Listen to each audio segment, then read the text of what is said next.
Good evening, everyone. Hi. Wonderful to wonderful to see you all this evening. Thank you so much for joining the second of this four-part series, Judaism's Three Pillars, in memory of my nephew, Donny Morris, Nachman Daniel Ben Aryeh Tzvi. This should be Li'iloi Nishmato. That should be a merit for him. Though I'm not sure he needs. I'm not sure he needs our merits. He was a wonderful person, but it never hurts. So happy to dedicate to his memory. We began last week with talking about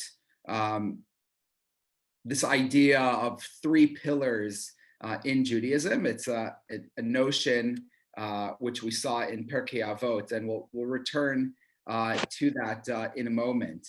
But I just wanted to mention, I shared some photos on the front over here, and each week I'll add another one or two. So the one on the side with a number of people. So that's me in the middle, next to my two brothers, and I'm holding Donny there when he was just a little boy, and my brother to my right, who's not holding a child, that's Aryeh. So that's my brother who is Donny's father. So that was him as a little boy, and that was the picture I chose when talking about family and the influence that families have on their children, on those that come afterwards. For today, I chose another photo, and this one was from Donny's bar mitzvah. So Donny 19 this year. So this is from 6 years ago, and it was just around the time that I moved to London. So really the very beginning that I was here.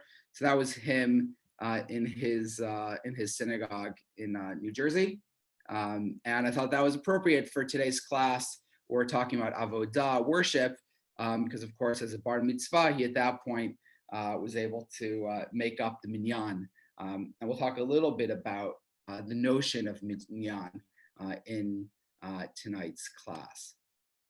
So that was those photos. But let's just go to the source that we began with last time. And this is the source that identifies the three pillars. And it says that Shimon the righteous was one of the last of the men of the great assembly. He used to say the world stands upon three things: the Torah, the worship, and acts of kindness. Torah, avodah, and gimilut chasadim. And we mentioned last time that avodah is identified, right? Obviously, it refers to the worship in the temple, but particularly in post-temple times, avodah is also associated with tefillah, with prayer, which is sometimes referred to as avodah shebalev, the worship of the heart, right? So not the physical offering of sacrifices, right? But the emotional offering, right? The giving of oneself, the humbling of oneself that one does in prayer. And so what I'd like to do tonight is to focus on this aspect of Judaism. I mean, you can have many topics, obviously, about prayer. I'm going to focus on some particular parts that I felt perhaps relate to my nephew, and that I thought would be worthwhile and meaningful for all of us to spend just a bit of time thinking about, focusing on. It's interesting, as a rabbi, there's opportunities to speak to people, in synagogue, through giving a sermon. And, a lot of times when you do classes, they tend to be focused on halakha or on kind of like specific areas. And we actually oftentimes, I think, actually miss out on times to talk about, just kind of like living a Jewish life, ironically. And something that I found really meaningful about putting this series together was really just kind of getting back to some of the basics and really thinking about some of the things that I think perhaps some of our ancestors took for granted that were just a part of, day-to-day Jewish life. But in modern life, where kind of the ebb and flow of where people live, and and the place of synagogue and kind of daily routines, the way they fit it is really become far different than perhaps it had been at an earlier time. So I hope that this series, in that sense, kind of fills a void in the kinds of conversations that we often are able to have, but really are so important because, as we'll see, they really form the bedrock, the lifeblood of a Jewish life and of a Jewish community.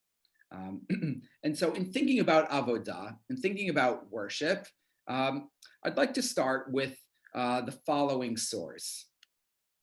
This source is a Mishnah in Ta'anit, and the reason that I've selected this source is because Eddie asked me a question last week about this transition from korbanot, from sacrifices, to prayer. And something that I mentioned was that there isn't this kind of very stark break between the two, but in fact, the transition happened over time, right? And there was overlap between these different moments, and so that's what this first source talks about, is this idea of how prayer fit into things even during the times of the temple. And we'll think about the implications in a moment after we've studied it, because it actually adds another level to the relationship between prayer and the temple. Because when you think about it, our prayers and our synagogues are essentially based on the temple, right? The fact that we pray 3 times a day is based on the fact that there were 2 daily sacrifices, the timidin, the constant offerings every morning and every afternoon, and then there was the additional burnings that happened at night. And so that's why we pray 3 times a day, of morning, afternoon, evening. And in fact, our synagogues are very much mimicking the layout of the temple as well, right? So just like there was an altar, we have our teba from which we offer up our prayers, right? There's the Holy of Holies. We have the place where we keep the scrolls of the Torah. They had the candelabra. We have the Ner Tamid, the eternal lamp, right? So many of the aspects of synagogue architecture is rooted in the ancient temple as well. And so obviously there's a very strong correlation and relationship between our prayers and essentially doing what we can to carry on the ancient temple worship, but in lieu of sacrifice, we have prayer. What this next source is going to demonstrate is that it wasn't as if, as I mentioned, worship and that temple worship ended, and so we quickly kind of put into place synagogue prayer worship. But in fact, they both were happening at the same time. And obviously, as then the temple fell away, this aspect of prayer, right, became the sole worship that we had, and really took that more prominent place within the Jewish life. And so that's what we're going to see from this source. So let's take a look at it. I'll read it in the English so that everybody can follow, though you have the Hebrew there as well. The English here is a bit more verbose. It adds a bit of explanation with it, so it reads nicely. And it says, these are the non-priestly watches, in Hebrew known as the ma'amadot. In the Spanish and Portuguese tradition, we refer to the board that oversees the synagogue as the ma'amad. It's based on this idea of the mahamad, of the watchers, right? Those who are designated at a particular time to oversee. And so it says, these are the non-priestly watches, these are the ma'amadot, since it is stated, command the children of Israel and say to them, my offering of food, which is presented to me, made by a fire of a sweet savor to me. You shall guard the sacrifice to me in its due season. Right, so here it's talking about the idea that you should command the children of Israel, right, to bring these sacrifices. And the verse teaches that the daily offering, right, the daily offering is the tamid offering, was a command obligation that applied to every member of the Jewish people, right? It doesn't say command the Kohanim, command the priest. It says, Tzav et bnei Yisrael, command the children of Israel. So we see that this is a commandment actually on everyone, not simply on the Kohanim. So the Mishnah asks, but how can a person's offerings be sacrificed when he is not standing next to it? Meaning, the Kohanim are doing it, Bnei Israel are not doing it. So in what way is this, are the children of Israel fulfilling this commandment? So the Mishnah explains, since it is impossible for the entire nation to be present in Jerusalem when the daily offering is brought, the early prophets, Samuel and David, instituted the division of the priests into 24 priestly watches, each of which served for approximately 1 week, twice per year. For each and every priestly watch, there was a corresponding non-priestly watch in Jerusalem of priests, Levites, and Israelites who would stand by the communal offerings for that day to represent the community, right? So basically, not every Kohen could offer all the sacrifice, not every Levi could do everything. So practically, it was divided into 24 groups, and each group had 2 weeks of the year. And so during that time, you would then have representation in Jerusalem of Kohanim, Leviim, and Yisraelim, Israelites that would be there. But furthermore, in addition to that, it says that more was happening. It says, when the time arrived for the members of a certain priestly watch to ascend, the priests and Levites of that watch would ascend to Jerusalem to perform the temple service. And as for the Israelites assigned to that priestly watch, some of them went up to Jerusalem, while the rest of them assembled in their towns and read the acts of creation, right? Read a particular selections, right? Bereshit, right? The idea of portions from the Torah. And so here we have this evidence that during temple times, in fact, going back already to the first temple, right? The times of the prophets, there already was this mimicking that was happening, that when the sacrifices were offered, a portion of the population, perhaps 1/24th, maybe a particular tribe or region in the land of Israel, was designated that this is their slot. And while the offerings were offered in Jerusalem during that week or those 2 weeks, they would stand watch, as it were, in their towns and would have their own readings that would happen there. And so you have evidence over here already of this idea of corresponding prayer to the korbanot, to the sacrifices. And furthermore, and this is the point that I want to kind of start to draw out with you, is you don't even just have this idea of individual prayer, which in a sense, obviously we have people, you're in a moment of distress, you call out to God, but this idea of communal prayer as well, right? Of organized prayer that was happening, right? And so you can see already from early times, there already was a semblance of this idea of people gathering together to pray, or to study or to worship in some sense. And as we saw in last week's sources, right, the members of the Great Assembly were the ones who, during the Second Temple period, fixed the language for the prayers, right, particularly the Amidah, right, the Tefillah, the main prayer of our services that we say 3 times a day, and they designated specific language to use, right, the 18 blessings, eventually the 19 blessings of the Amidah, but that already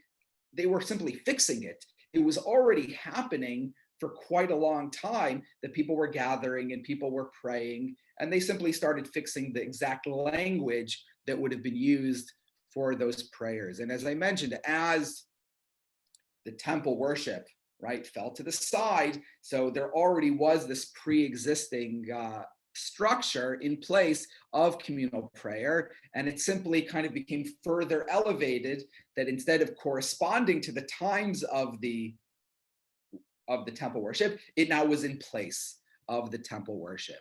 And so that transition may have not actually been quite as jarring as we might expect, because it already had been happening for quite a long time in some form or another. And so what we have over here, I would say, is an additional element, that not only do our praying 3 times a day correspond to the 3, shall we say, times of worship in the temple, not only do our synagogues mimic the architectural layout of the Temple of Jerusalem, but even the idea of kind of the gathering together that happened in the temple, where you had Kohanim and Levites and members of Bnei Israel that would be there.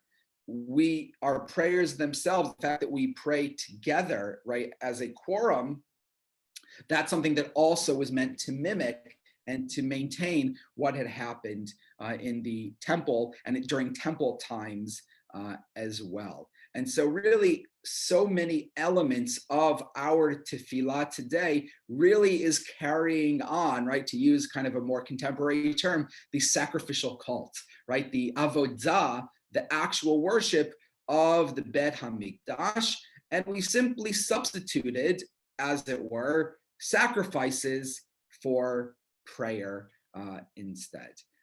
And it probably was, in that sense, was a relatively seamless transition, being that it was already taking place for some time in some form already. In fact, there is evidence of synagogues already during temple times, and so forth. And so it's clear that there were even perhaps already designated places where these prayers were taking place, and so on. Though again, obviously after the temple, they take on greater significance and they become more elaborate and so forth, because really then they had to stand fully in the place of the temple.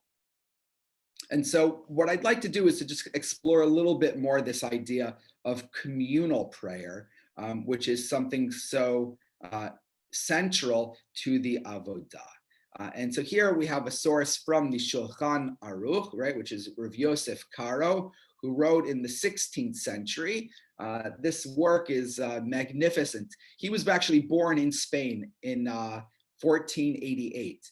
So at the age of 4, his family had to flee, and then he grew up in the Ottoman Empire, and eventually settling in Safed and Tzfat in Israel. And he writes really the preeminent law book. Even till today, it really is the preeminent book of halakha, the basis of Sephardic halakha for sure, but also Ashkenazi halakha as well.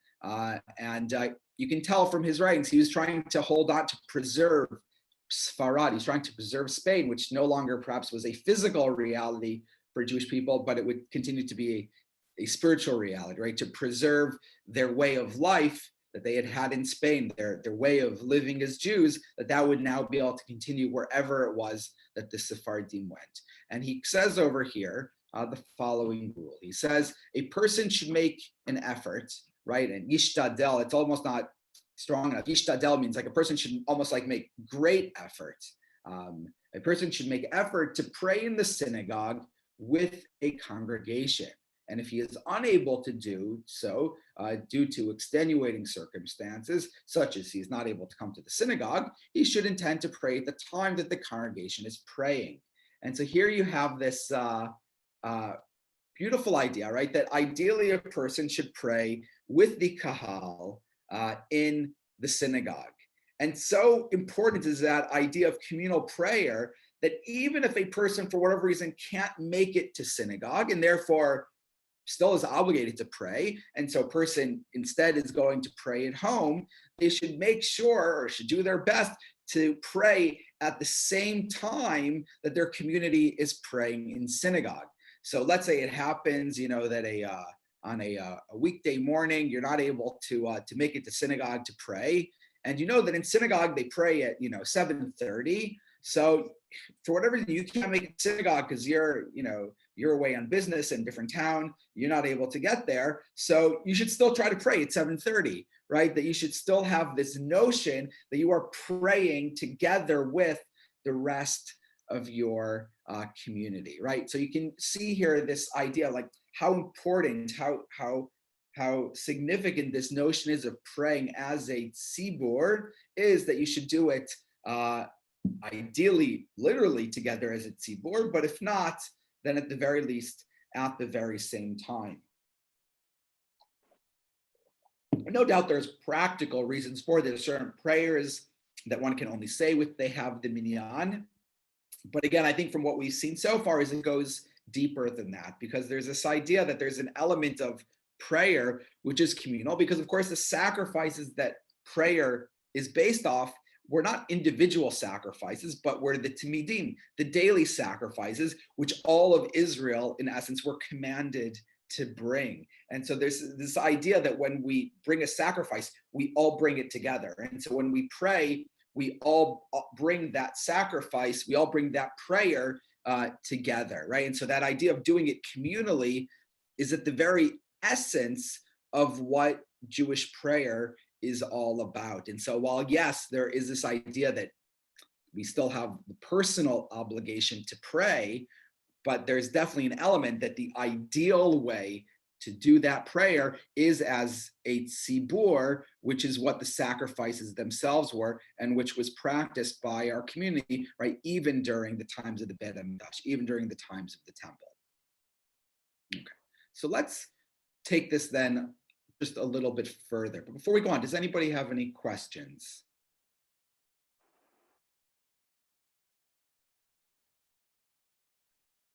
Okay, so. Can I, Rabbi, just apologize for joining you late? I was doing something L'Shem Shemayim, and secondly, to say your concept of prayer, or Joseph Caro's concept of prayer at the time the congregation is praying, I found a real blessing during these times of the S&P Zoom Shacharit.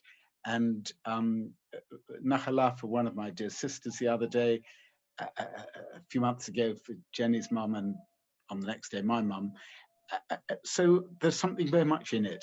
Anyway, having offered that, I'll keep quiet and go on mute again. No, I appreciate that, because I think that there's that sense of like still doing it together in essence, even if we can't literally do it together. So thank you for sharing that, Jonathan. This notion of going to synagogue is something that was really important to my nephew and to my brother. In fact, my nephew did it. It was not a surprise. My brother is quite careful about praying with minyan, and will often check his watch and realize, okay, it's time to go to synagogue, and we'll duck out for 20 minutes to go to his local he's Ashkenazi, so to his local shul, and to also borrow the language, right, to daven, mincha, marv, whatever the case may be. And my nephews have really adopted that commitment, that appreciation as well. Donny and his younger brother Kiva, that they do their very best to always pray with the minyan.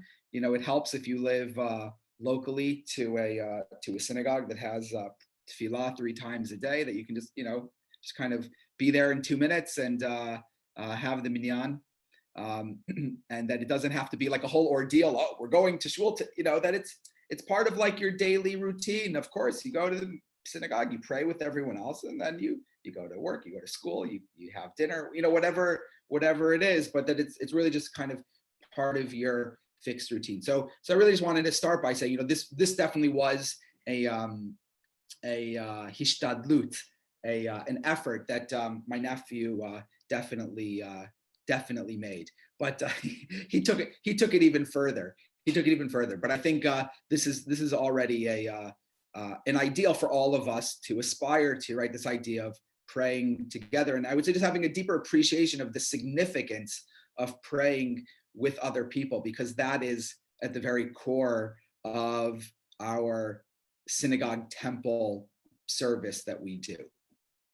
Okay, let's go on to this next source, because this next one I think is really beautiful, because it kind of like pushes this even further, because it says not only should you try to go to synagogue in order to pray, but it goes further. Shulchan Aruch says here the following. He says, Yashkim Adam lebeit HaKnesset Kidei sheyimna im hayud harishonim. Right? A person should get up early, or a person should kind of advance their attendance to synagogue in order to be counted with the first 10.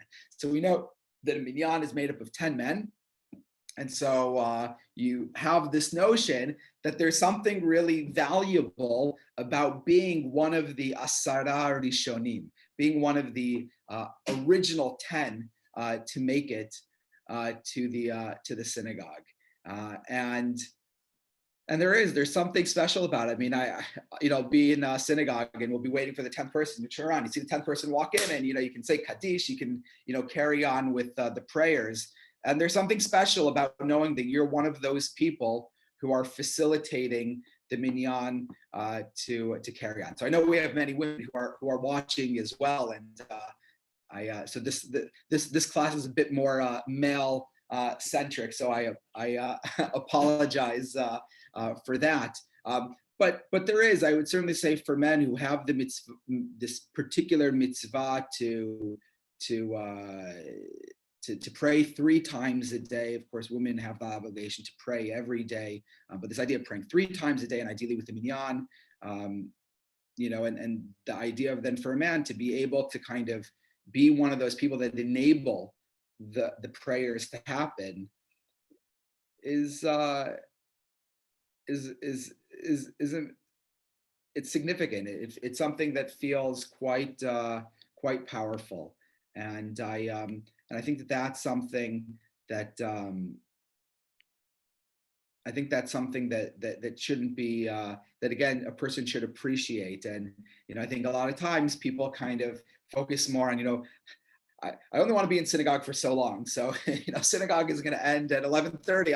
I'll show up at 10, and that shouldn't be the attitude. The attitude should be, I'm not going to wait for somebody else to make it happen. I'm going to get there so that it can happen. I mean, I don't know if you've ever been in a synagogue where you have to wait to start because you don't have the minyan yet. It's a little bit disheartening. And then the person who decided to come later so that they'll have a short amount of time, they end up having to be there for longer because the prayers weren't as far along as they thought they would be, by the time that they got there. And again, I think it's about a mindset, a mentality, of saying, that like feeling like I have this responsibility, right? But this is the essence of prayer, is to pray as a group. And we know the prayer requires minyan. And I want to make sure, I want to be part of that minyan, and to make it happen. And that's always something very exciting. I can say for myself, when a boy becomes bar mitzvah and they're able to make the minyan, you do it. I mean, it's a very special moment. And maybe at a certain point you start taking it for granted. Other things get prioritized.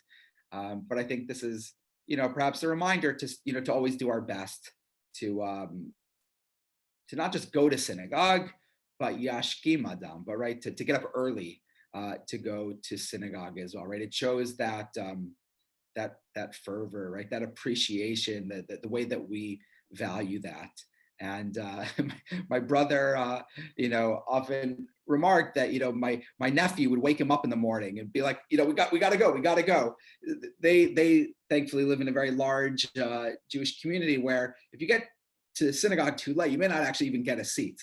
You certainly won't get a good one. So there's that added pressure to get there early to make sure you get the seat that you want. But that my nephew really kind of took that on. I mean, when he was 8 years old, 9 years old, 10 years old, he was getting up and waking up my brother, not only waking him up to go, but they would daven, they would pray at the minyan that was known as the hashkama minyan. So oftentimes in our synagogue we pray later in the morning than you need to. You really can pray at sunrise. So they would actually try and pray at the earlier minyanim. Some people like that. Oftentimes they have less. They go a bit quicker, and people just kind of they're a bit more focused and kind of intense, the prayers sometimes. And so a lot of people like to do it. In fact, my brother and my nephew regularly pray at the early minyan. And for my nephew's bar mitzvah, they actually decide to do his bar mitzvah at that early minyan. So normally people do the bar mitzvah still at the main synagogue, when most people are there. But they said, no, this is where we pray every week. So we're still going to have his bar mitzvah at the hashkama. But what a synagogue did was they realized that a lot of people would come. So they have multiple synagogues in their synagogue. So they actually gave the main synagogue to the early minyan, that they should have, the large, beautiful space for the bar mitzvah. And it was something really beautiful, that kind of already, from before he was bar mitzvah, showed his commitment to praying with the minyan, his commitment to getting up early, commitment to being part, of making the minyan. And it's, oftentimes it's really just about an attitude. It's about an appreciation of, what our relationship to synagogue is. Do we see it as an obligation?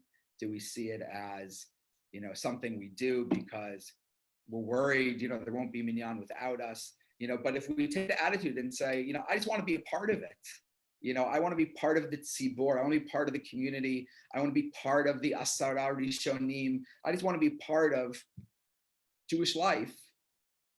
Then it doesn't feel like a burden. That it's this thing that you do, that it's fun. You like to be a part of it, And I remember as a kid going to synagogue and, meeting the old men, in synagogue, and we would laugh, because they're older and they would say funny things. And, there was something that was so, I've grown up with those memories and how wonderful it is for every young boy, every young child, boy, for this, boy and girl alike, to go to synagogue, to get to know, where else in society do we have the intergenerational, opportunity, perhaps with personal, grandparents, but to be part of a community where you really share the space and, a kid does something and one older person helps them out and, shows them where they are in the siddur, or helps them, do one of the mitzvot in the synagogue, or, even tells them, shh, stop talking, whatever it is. But there's something nice about, you really feel that siddur, you really feel that community when you're there in synagogue. And it's special when kids know the older people, when older people know the kids, and you really feel that sense of tzibur. And I think that's the attitude, which is at the very heart of what the Shulchan Aruch is talking about, the very essence of what synagogue is about. It's about everybody just being there and wanting to be there and enjoying it, that the synagogue should be a happy place and enjoyable place to be, and a place that we just look forward to getting up and going there and being and feeling like we're part of it and we're making it happen. And so I think that's very much at the core of what synagogue is really supposed to be about. I want to share with you another source that builds off of this idea of praying hashkama, of praying early, or getting to synagogue early. This is a source that's in the prayer book, in the Siddur. It's based on Mishnah and the Talmud and so forth. But this is the text that we have in the Siddur. And it says the following. It says, Elu Divarim, right? These are the precepts, the fruits of which man enjoys in this world, while the principal reward is preserved for him in the world to come, right? So these are mitzvot that we say one receives reward in this world, but also then, of course, receives reward in the world to come. So what are these mitzvot? They are honoring one's father and mother, performing deeds of kindness, early attendance in the house of study morning and evening, providing hospitality to guests, visiting the sick, participating in making a wedding, accompanying the dead to the grave, concentrating on the meaning of prayers, making peace between fellow men and between husband and wife. And the study of Torah is equal to them all. Right, and so this is a famous passage about the idea of, shall we say, reward that one receives in this world and in the world to come. Some of these are based on the Torah, where there's indications, right, that that if you honor your mother and father, right, you should merit a long life, and so forth. And so there's ideas that perhaps certain mitzvot, there's greater reward even in this world than in the world to come. And I saw within these sources a lot of those ideas that we've been looking at from the three principles of Judaism, right? This idea of Torah. Obviously, the final one is the study of Torah is equal to them all, right? You have focus here on prayer, and you also have here focus on kindness to one another as well, right? And obviously people ask questions about this. There's the famous teaching in the Talmud of Acher, Elisha ben Abuya, who became a heretic because he saw somebody chasing away the mother bird because his parent had asked him to do it. And he fell off the ladder and died. So here he was doing two mitzvot that the Torah says you get a long life for, and this child died in the act. And he said, didn't make any sense to him, and it says that he became a heretic. And certainly these troubling. I was thinking about my nephew dying so young, and I explored some of those ideas in the series that I last did about the teachings of Rabbi Sachs, and we looked at some of his thoughts on this. So if anyone's interested in some of those ideas, I would recommend that you listen to that shiur. But on a basic level, one of the approaches to this source is this idea that it says, the principle is for the world to come, right? In essence, meaning the true reward is not in this world. The true reward is not in this world. The true reward comes in the world to come. So what does it mean that you get some perot, some fruits in this world? So some people say that the reward sometimes is in the act itself, right? That meaning the value, the meaning, the beauty that a person gets in honoring their parents, in getting to synagogue early, to studying Torah. There's a joy. There's a great beauty that one experiences in living a life in this way. And what perhaps the source is saying is that if you live your life in this way, there's reward in this world, because just living such a life like this is magnificent, is beautiful. And yes, the principle, meaning the notion of reward, that will come in the world to come. But there's a reward in the act itself and in the lifestyle that one gets. And you see that for people that really kind of immerse themselves in the Jewish life and in synagogue and in kindness to other people and in study and in caring for the sick and helping people during times of bereavement. It's a beautiful life. That's a life worth living, and there's a joy. There's a reward, if we could use that word, in living that kind of lifestyle. And I always think about my nephew. He felt very sad, obviously, that he didn't get to live a long life, but he lived a very happy life. He lived a life that was devoted to these things, and he was happy. He was very content. He lived a very joyful life. And sometimes people live 90 years of discontent. He lived a short life, but it was a life of great happiness. And I think that's something for us to aspire to. That if you live a good life, a meaningful life, a rewarding life, then however many years we're blessed, at least we'll have lived a good life that we had. And please God, in the world to come, we'll get the reward that we're due. And that ultimately Judaism's answer to how does one live a happy life, living a happy life isn't a mindset. I'm going to be happy. If you live a meaningful life, if you live your life doing good things, being part of community, engaging in the intellectual tradition and in doing good deeds and being kind to other people, your life will be so full of meaning. You'll have happiness, you'll have contentment, because you're just living a wonderful life. And I think this text that we have in our prayer books really kind of is the secret to Jewish success. That Jews have suffered throughout the millennia, and yet we carry on. We push forward. We're very hopeful people, and I think it's because when you live this kind of life, there's always something to live for. There's always meaning in our lives. There's always joy. There's always togetherness, community, family, and that gives great strength and great sipuk hanefesh, great satisfaction to the soul in living that kind of life.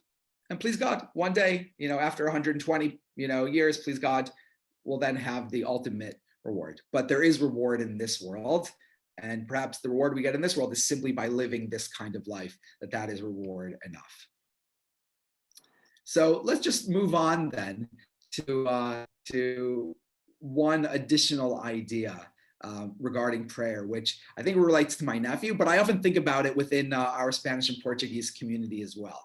So this is a Mishnah in Brachot, And it says the following. It says, one may only stand and begin to pray from an approach of gravity and submission, right? This idea that before one prays, one should take a moment and collect their thoughts, right? That you don't just pray. It's not like just like a thing you do, right? But when one prays, one should have a sense of awe, of this is what I'm about to do. We say in the front of a Spanish and Portuguese synagogue along Dalifne miata omed, know before whom you stand, right? This idea of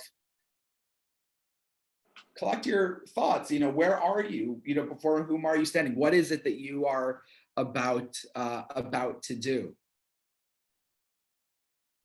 And only after one has kind of collected those thoughts, then you begin to pray, right? Because then you're really praying. You're not just saying words, you're really kind of connecting with what prayer is about. And so the Mishnah says that Hasidim Harishonim, that the early pious ones, not Hasidim like we think of today, Hasidic Jews, but the term pious ones, right? So the early pious ones, right? This source is 2,000 years old, right? Well before there were Hasidic Jews, right? They're talking about the early pious, right? The pious Jewish people. It says, Hayushoim sha'achat mitpalim. They would wait an hour and then they would pray, meaning they would prepare for an entire hour before they would begin to pray. Why? Kidei sheyichavnu et libam lamakom, in order that they would be able to focus their hearts towards the omnipresent, right? Towards their, as this translation says, their Father in heaven, right? And so this idea that they would take significant amounts of times to really collect their thoughts before they would pray.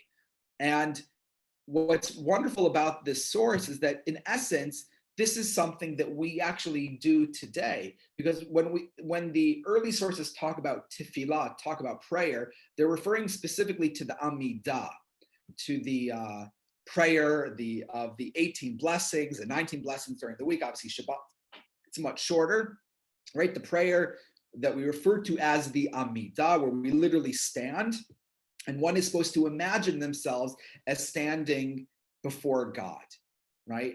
And so we do that nowadays because we say all of the prayers before the Amidah, in essence, to help prepare us. We say all these Tehillim selections, right, which we refer to in the Spanish and Portuguese as the Zemirot.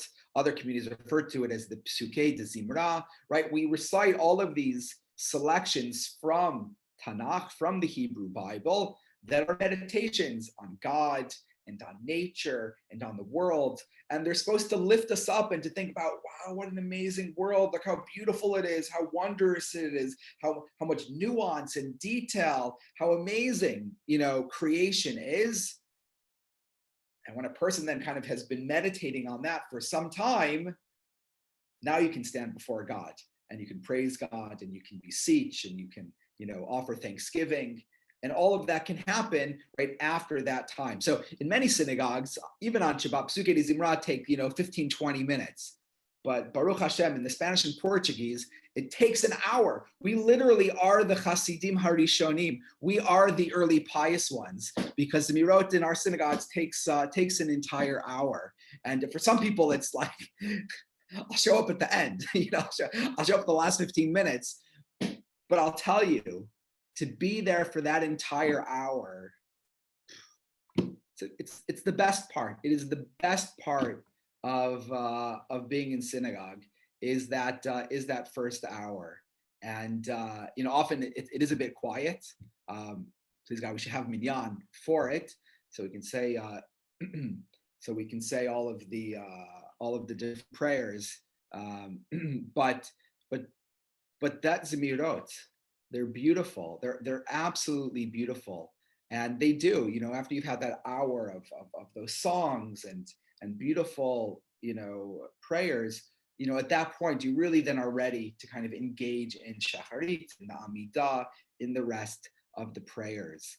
And, this, we talk about coming early to synagogue, you come early and you get to be part of Zemirot. It's the best, it's really wonderful. And I couldn't, recommend to people more that they take the opportunity to come early, to be part of that, because it's something which is just so special to be part of that early part of prayer. And when I think about my nephew, he loves Zemirot. Again, his community, they called it Psuke de Zimra, but he really loved it. And in fact, technically, you don't have to be a bar mitzvah to lead the synagogue in the Zemirot. And he petitioned his rabbi. So in his community, they didn't tend to let kids do it because they didn't want people to think, oh, it's a thing for kids. They wanted to make sure that people appreciated that it was really important. So my nephew pestered the rabbi and asked him. He goes, "No, I want to lead it." So the rabbi of his synagogue appreciated that Donny came to shul before everyone else. He was always there, and how beautiful it would be that for someone who showed how much he valued praying with the minyan and coming early to synagogue. That person has a great enough appreciation of the prayer that they could also lead the Zemirot as well. And there's a certain privilege to be able to lead these prayers. Sometimes in synagogue, you have to ask, can you lead it? Can you lead it? No, I don't. To be asked to lead is a great honor, to be asked to lead any part of the prayer, but particularly these prayers that prepare us for the prayer. And so my nephew became a bit famous for leading his the Psuke de Zimra, his synagogue, and then when he was bar mitzvah, then he would lead the other parts of the tefillah as well, and read the Torah and so forth. But I always take inspiration from him, and I think it's something we all can take some inspiration about that appreciation for the prayers, that appreciation for leading the prayers, and that appreciation of coming early and leading the prayers, to the best of our abilities. And there's so many ways to participate in the community. Again, here I've spoken quite a lot about liturgical things, which is a bit male centric. But for everyone, being part of the tzibor, praying in a tzibor the way that it was meant to be done is important for everyone, man and woman alike. That's not limited. That's not limited to men. That for each of us, our prayers are elevated by praying as part of the tzibor. And so I really just want to close with one final source, and then if anyone has any questions, we'll move into them. But I just love this source because it really kind of sums up perhaps a takeaway for all of us. And this is a teaching also in Pirke Abot. And the final one of these says, "Makom she'ein anashim yishtadel liot ish." In a place where there are no men, strive to be a man. And sounds a bit sexist, but it's not talking about that. It's saying this idea that if you're in a place and nobody is stepping forward, step forward. Don't wait for somebody else. Don't wait and say this is somebody else's problem, right? You step forward and do it. And when you have a community which is full of people who each say, I'm not going to wait for someone else to do it. I'm not going to assume that someone else is going to make the minyan, or someone else is going to come this Shabbat, or someone else is going to volunteer to read Haftarah, or someone else is going to volunteer for any of the things that synagogues need. And we'll talk about those things in other classes when we talk about good deeds and Torah and so forth. But when we all take that attitude of I want, not just it's on me, I have to do it, but I want to do it. I'm going to, step forward and take charge. Then everyone's doing it. Then you have a community which is just full of doers. And, I refer to it sometimes as Gabbai Judaism. We have Rabbi Judaism, where you say, it's the rabbi's job. Let the rabbi do it. And then you have Gabbai Judaism, which is, the Gabbai in some synagogues, the person who organizes everything. And the point is, we should all be a Gabbai. We should all be the person who takes charge and contributes and, doesn't just, rely on the rabbi, but we all do it. The rabbi's one person. He can't make up the minyan by himself, right? And so the point is that we all have to be part of it in order to make the synagogue work.